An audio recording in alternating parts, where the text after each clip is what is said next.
The military simulation came to a halt. Could a janitor save the day with hidden skills?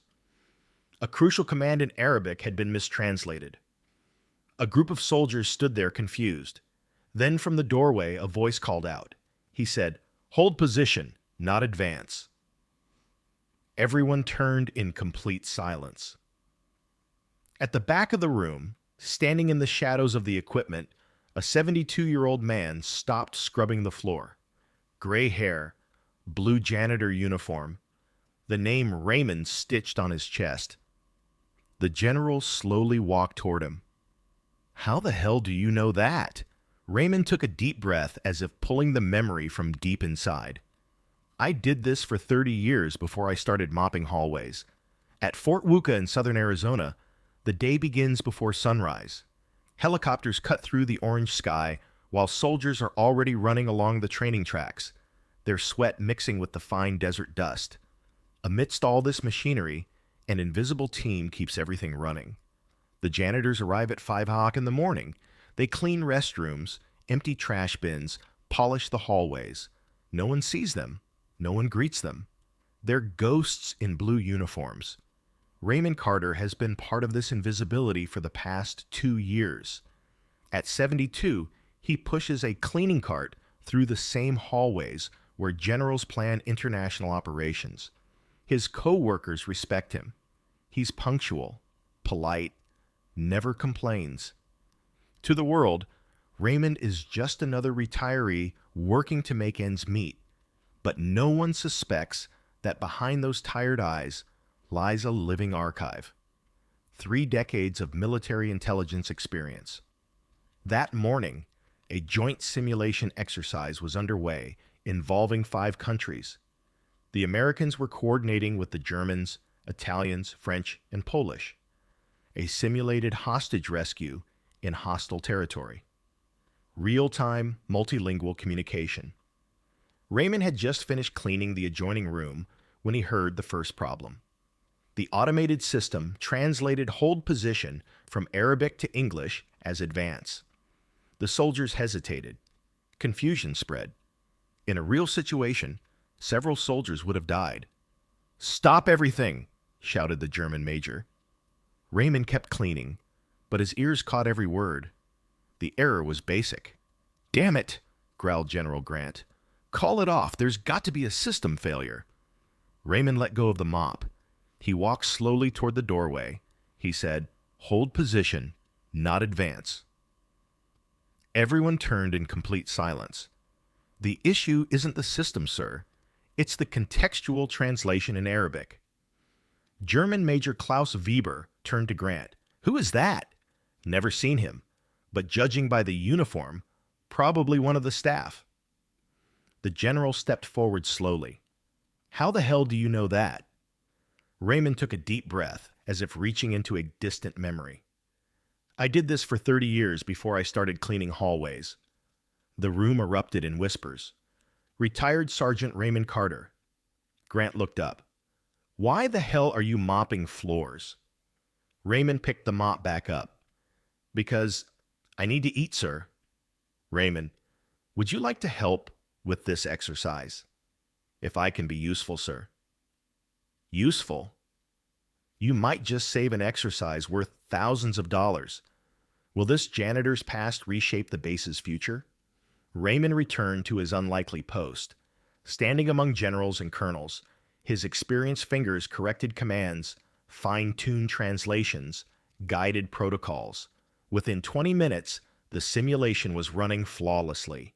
Soldiers from 5 different countries communicated without confusion. Maneuvers flowed. The exercise was a complete success. Raymond Carter was born in 1952 on a farm in Texas. At 18, he enlisted in the Army. The Cold War was heating up. Young, smart, and gifted with languages, he was assigned to military intelligence. The 70s and 80s were intense. Missions in East Germany, covert operations in the Middle East, training local allies. Raymond spoke to Russian spies in Berlin, negotiated with leaders in Afghanistan, and coordinated NATO operations in 7 different languages. He was respected, decorated, essential. In 1985, he married Martha, a military nurse. They had two children, David and Sarah. The family moved from post to post: Germany, South Korea, Saudi Arabia. By 1990, Raymond had risen to the rank of first sergeant. He led intelligence units in Iraq and Afghanistan after 9/11. His reports went straight to the Pentagon. Presidents were briefed using his analysis, but at age 60, retirement came. Just like that, the man who once spoke to foreign generals found himself at home. No mission, no purpose. Martha tried to cheer him up, but Raymond felt lost. 5 years ago, Martha passed away from cancer. Raymond fell apart. His military pension couldn't cover the medical debts. He sold the house and moved into a modest apartment in Sierra Vista near Fort Wuka. He needed to work. He applied for military consultant jobs, translation roles, instructor positions, but the answer was always the same. Too old. Your certifications are outdated. The market is too competitive. Then one day, he saw a job posting: Janitor, Fort Wuka, part-time. For 2 years, Raymond listened to conversations in languages he knew fluently, yet remained invisible until one translation error changed everything.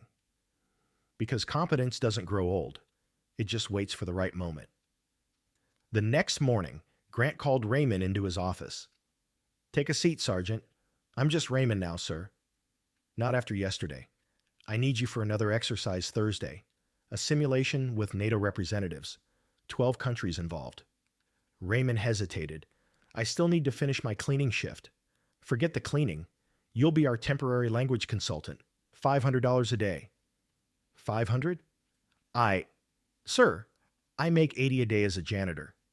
I read your full file. Your reports on ISIS cells were critical in 5 successful operations. Your analysis of intercepted communications in Kabul saved American lives." Raymond looked down at his hands. "That was a long time ago. Knowledge doesn't expire, Sergeant, especially yours." On Thursday, Raymond showed up at the simulation center wearing a borrowed dress shirt. He didn't own proper military uniforms anymore. International officers from multiple countries arrived to evaluate complex protocols, multi-language communications, and crisis scenarios. Raymond took a quiet position near the official interpreters. Within 2 hours, he identified 17 critical translation errors, all due to a lack of military context. French Commander Captain Latre approached Raymond Carter Consulting. Impressed, Captain Latre tried to speak in English to praise Raymond. "Incredible. You don't even have an accent. You're better than any professional translator I've ever worked with."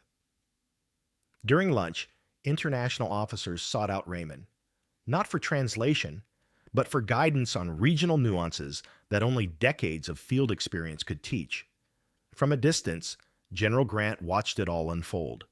At 5:00 p.m., when the exercise ended, he pulled Raymond aside for a private conversation. "Sergeant, you just made possible the smoothest communication we've ever seen in a multinational exercise. I was just doing my job, sir." "No, you did the job of an entire team of translators and consultants, and you did it better." Grant took a deep breath. "I want to offer you a permanent position." Monday, 7 a.m. Raymond parked his 1992 Ford pickup in the same spot as always, but this time he didn't grab the cleaning cart. Instead, he walked toward the Central Administrative Building. A new sign hung on the door: Senior Strategic Consultant, Operational Linguistics, Sergeant Raymond Carter. He paused in front of the sign. 2 years ago, he felt invisible pushing mops. Today he had his own office and access to classified communications.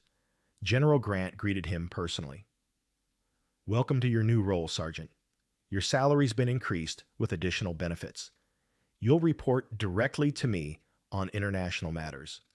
Raymond signed the paperwork with steady hands. "What's my first mission?" "Review all international communication protocols on base. Identify weaknesses. Suggest improvements. Train the translators. You have full authority." That afternoon, Raymond settled into his new office. The desk had been empty for months. He carefully arranged dictionaries in 7 languages, maps, and military protocol manuals. And in one corner, he placed a symbolic reminder, his blue janitor's uniform, to remind himself that a person's worth doesn't fade even when they're far from the spotlight. At 6:00 p.m. on his way out, he passed by the janitorial wing. His former colleagues greeted him with surprise and pride. "Raymond, we heard what you did. You never stop amazing us. Congratulations. Thank you, everyone. Get some rest. We all deserve it. See you tomorrow." Rumors spread like wildfire. In the mess hall, soldiers whispered, "Did you hear? The old janitor turned into a sergeant overnight. What's that about? Must be some friend of the commander. No way! Nobody promotes a janitor to strategic consultant just like that." The reactions were mixed. Younger officers showed visible discomfort. Lieutenant Morrison, 38, West Point graduate. "This is ridiculous. I have a master's in international relations, and it's taken me years to reach a consultant role, and now a janitor becomes senior consultant in a week." Major Davis chimed in. "Probably a political move. A veteran older guy makes for good PR." At the first team meeting, Raymond faced the resistance head on. Morrison challenged him in front of everyone.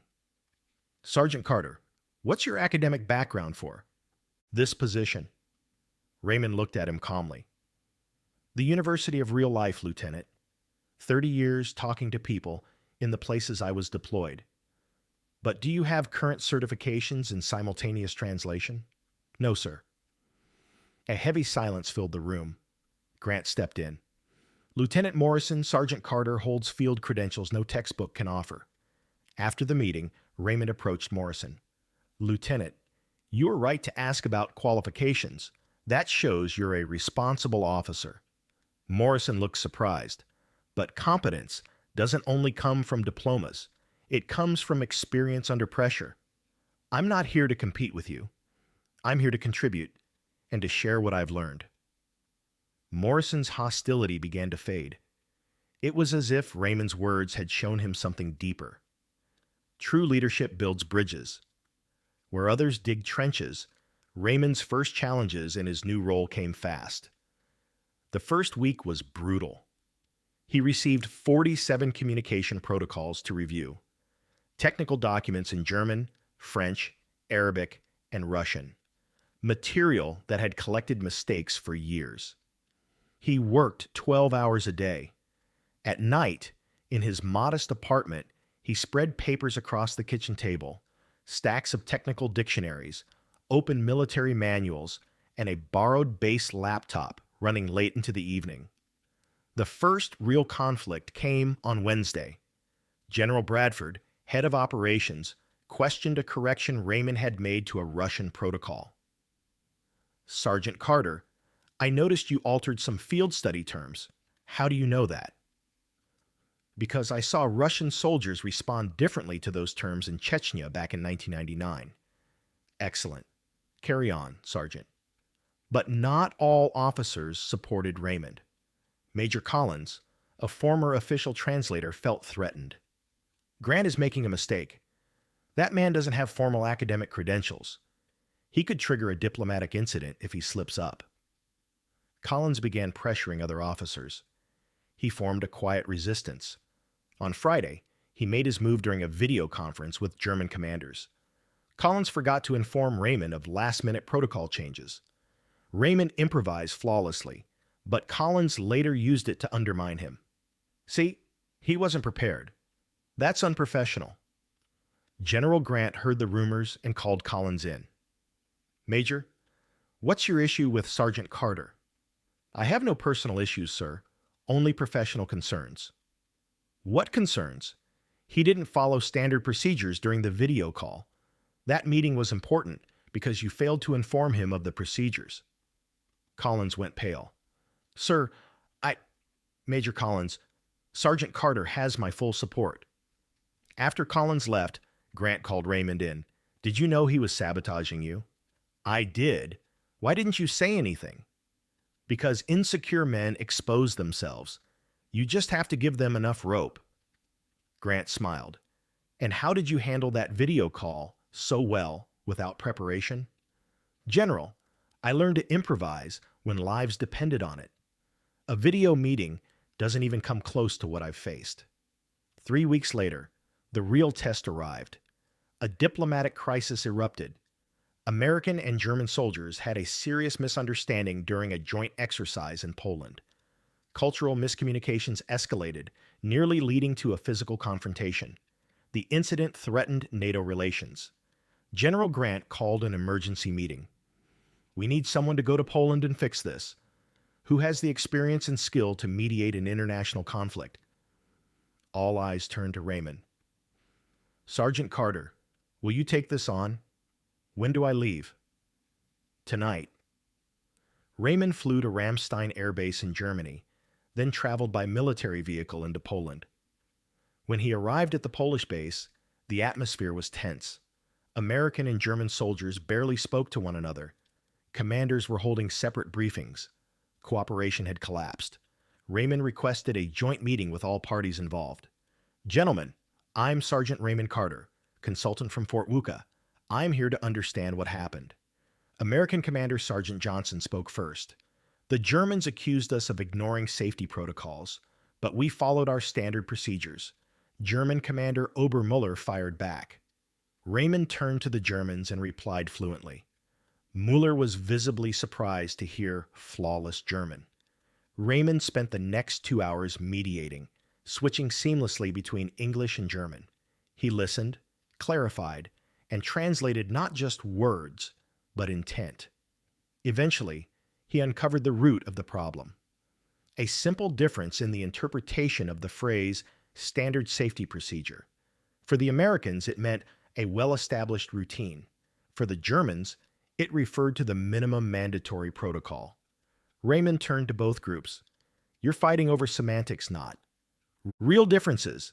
You both want maximum security. You just use different terms. He proposes a new common terminology, enhanced security protocol in English, factus protocol in German. In 3 hours, the conflict was resolved. Muller approached Raymond. Johnson also thanked him. Sergeant Carter, you saved our partnership with the Germans. Back at Fort Wuka, Raymond handed a detailed report to Grant. Excellent work, Sergeant. The Germans sent official praise. They said you were diplomatically brilliant and culturally respectful. I just did what anyone doing their job would have done. No, Raymond, you did what only you could do. From that day on, no one questioned Raymond Carter's competence again. His phone rang with consultation requests from other bases. International commanders asked for his presence in joint exercises. Young officers sought his guidance. Respect earned through results, not titles. Because competence speaks louder than any speech, and experience should count more than any diploma. 1 week after returning from Poland, Raymond found a plain envelope on his desk. No sender. Just for Sergeant Carter, handwritten on the front. He opened it curious. Sergeant Carter. You don't know me. I'm Sergeant Joe Martinez, retired 3 years ago. I work as a night security guard in Phoenix. I heard your story through a friend who serves at Fort Wuka, how you went from janitor to strategic consultant. Sir, that changed my life. I felt invisible since retiring, as if my 22 years of service meant nothing in the civilian world. I was thinking of giving up on finding better work. Your story showed me that our experience has value, that veterans can still contribute even when the world sees us as too old. Today, I applied for a private security instructor position. I mention my military background with pride, not shame. I don't know if I'll get the job, but I know your story gave me the courage to try. A grateful veteran, Joe Martinez. Raymond read the letter 3 times. His hands trembled slightly on the 3rd reading. He hadn't expected this. He was just trying to do his job, earn his paycheck, stay relevant. He never imagined his story would inspire other veterans. That night at home, Raymond wrote a reply. Sergeant Martinez, your letter moved me deeply. You're right. Our experience has immense value. Sometimes all we need is someone who looks past the uniform we wear now and sees who we really are. Please keep me updated on your application. And remember, you are not alone. Thousands of veterans face the same challenges. Maybe it's time we do something about that. With respect, Sergeant Raymond Carter. As he sealed the envelope, Raymond had a revelation. His promotion wasn't just about him. It was about all the veterans who still have so much to offer. Raymond shared his idea with General Grant, and a few weeks later, he was called into a special meeting with the commanders of Fort Benning, Fort Bragg, and Fort Leavenworth. Sergeant Carter, Grant began, your work here has impressed top command. We want to expand your program to other bases and create a network of veteran consultants, specialists, identify retired personnel with underused skills, and integrate them into strategic roles. Raymond leaned forward. Excellent, General. Excellent. General Morrison from Fort Bragg added, exactly. We want you as the national coordinator. And my current role here, Raymond asked, you'd keep it, but with a broader scope. You'd divide your time between Fort Wooka and other bases, implementing the Veteran Reintegration Program. Raymond paused to think. And what exactly would you want me to do? Identify overlooked talent, create assessment processes, establish reintegration criteria, turn a pilot program into a national policy. Raymond thought of Joe Martinez, the retired sergeant who had written to him. How many more were out there like him? I accept on one condition. What is it? I want full autonomy to hire my own team. Agreed. 2 months later, Raymond launched the Veteran Specialist Reintegration Program, VSRP. His first hire, Joe Martinez, now Regional Security Coordinator in Phoenix. Within a few months, VSRP had reintegrated 327 veterans into strategic positions. The savings for the government, $12 million annually from avoided external consulting fees, the gain in expertise, immeasurable. But Raymond measured success differently. Every week he received letters from reintegrated veterans, stories of men and women who had regained their professional dignity, their sense of purpose, their lost identity. One letter in particular stayed with him. Sergeant Carter, I'm Helen Torres, former logistics sergeant. I'd been waiting tables for 3 years. Thanks to VSRP, I now coordinate supplies for NATO exercises. My 12-year-old daughter asked me yesterday, Mom, why are you smiling more lately? I told her, because I remembered who I am. Thank you for reminding us that we're not invisible, Helen. 5 years later, at the age of 77, Raymond decided to retire for good. Not because he couldn't keep going. His mind remained sharp, his skills intact, but he felt he had planted enough seeds for the forest to grow on its own. The retirement ceremony took place at Fort Wooka, where it had all begun. In attendance, the Secretary of Defense, commanders from 15 military bases, thousands of veterans impacted by the VSRP, family, and friends. The main courtyard was decorated with flags from every country Raymond had worked with over 5 decades. General Grant, now nearing his own retirement, gave a speech. 5 years ago, Raymond Carter was mopping these very hallways. Today, he has transformed the way our nation sees and values retired veterans. Over 10,000 veterans and family members have been reintegrated through his programs, hundreds of millions of dollars saved. But numbers don't capture the true impact. Dignity restored, purpose renewed, lives transformed. Wearing his uniform one last time, Raymond stepped up to the podium. He hadn't prepared a long speech. That was never his style. When I started cleaning these hallways, I thought my career was over, that I had lost everything that once defined me. He looked out into the crowd, recognizing familiar faces. I've learned that true identity doesn't come from a uniform or a rank, and that real experience never expires. It simply waits for the right moment to speak. Wisdom doesn't retire because true competence transcends age. And we veterans carry decades of knowledge no university can teach. The kind of knowledge only real life provides. Because real veterans don't need to prove their worth. They just need the opportunity to show it. My final mission is this: to remind every veteran that their story doesn't end with retirement. It just begins a new chapter. After the ceremony, Raymond walked alone through the same halls he once cleaned.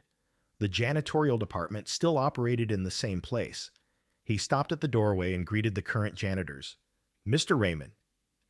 "Mary," one of them called out, "we heard about your retirement." "Thank you, Mary." "You never forgot about us. How could I? You taught me that dignity and honor don't come from position, but from character." Raymond pulled out his blue janitor's uniform, still hanging in the closet. "Mary, may I leave this here?" "Of course, Mr. Raymond. It would be an honor." Walking to the parking lot, Raymond reflected on the journey. Driving home from work for the last time, he smiled because he knew he had left behind a legacy. And it wasn't about the countless personal achievements. True legacies aren't measured in titles. They're measured by how many lives you transform and how many doors you open for others. If you enjoyed this story, share your thoughts in the comments. Click the like button and subscribe to Graceful Valor Stories so you don't miss the next story, especially for subscribe to Graceful Valor Stories, where quiet strength is celebrated and every hero's story finds a voice.